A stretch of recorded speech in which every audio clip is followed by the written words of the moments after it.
Hello! Over watching a lot of shit basketball for the previous 2018-19 season. I thought I can watch some teams that are not that on the headlines. Like teams that are naturally on the hot headlines are either teams with terrible slumps, terrible head off front office decisions, terrible front office controversy, player controversy, or top teams in the league, or most terrible teams in the league. But there's always teams in that middle. That team that just never wants to be talked to because they're either more disinteresting, either always in a fucking limbo, or either just not the most popular team to talk about. Most of the teams we don't talk about them often anymore because either they lost their flair, lost a big player, or obviously not that exciting to watch.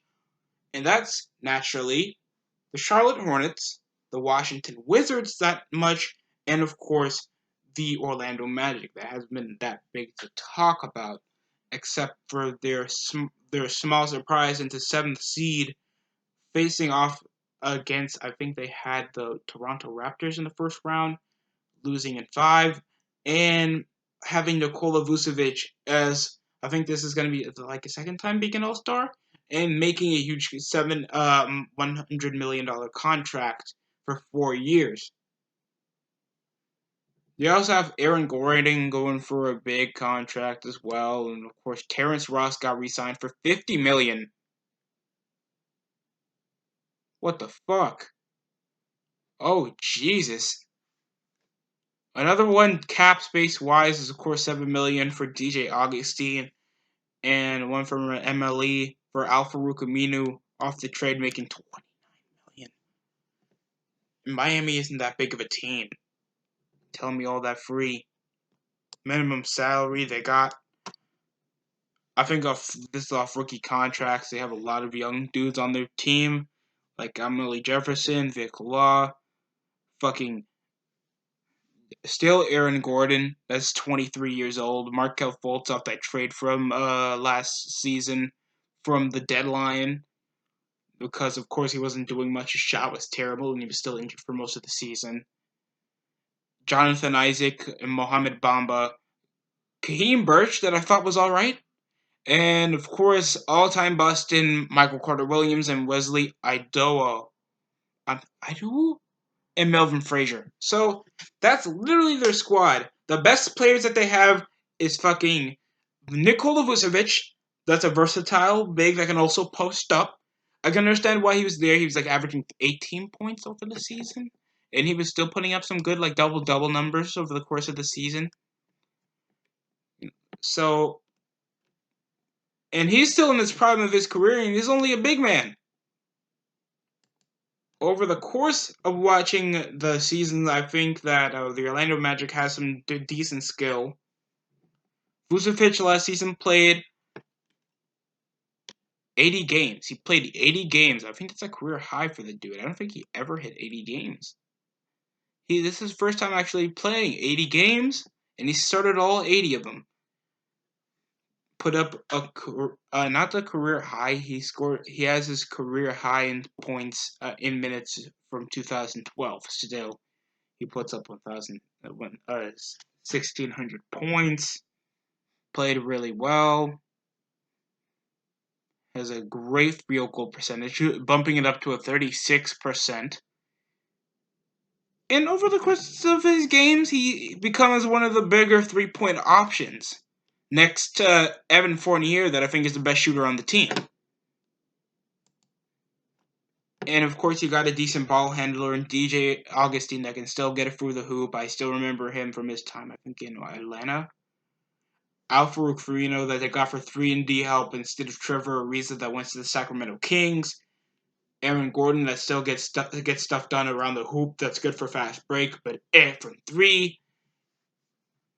Seriously, I don't think he's the most impressive from he hasn't been impressive since his sophomore year. But he didn't even he played pretty good though. I'm not gonna lie. He had a decent playoff push. And he only played 78 games. So he played two less than Nikola Vucevic. But a decent percentage from three. 34%, pretty good career high, and he's pretty well rounded from the area. So I'm not going to talk that much trash about Aaron Gordon because they're always a hit and miss team.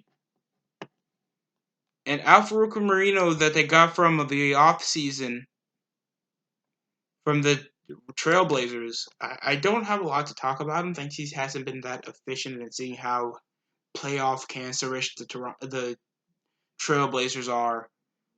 It's not that impressive like Evan Turner. At least he's a trivial threat for defensive reasons, and obviously he's shown to be a good outside shooter and a good spot up shooter, and that's what you need on your teams nowadays.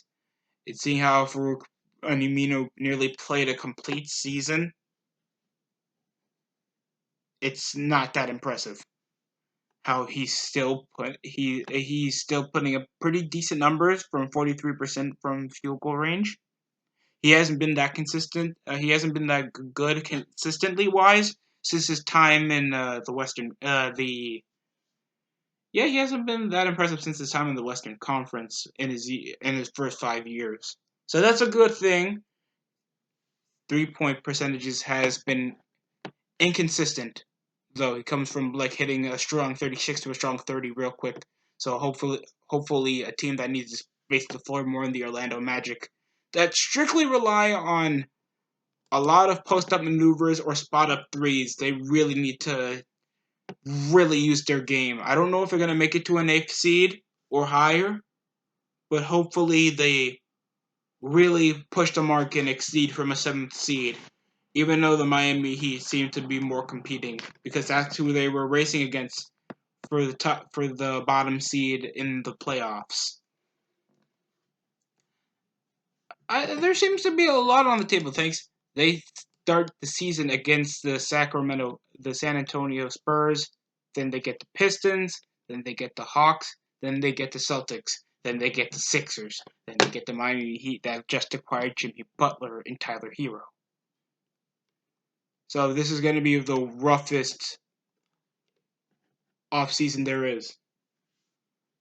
So that's my thoughts on the Orlando Magic. Hopefully there's more to come, and I'll get you updated on it. Thanks for watching.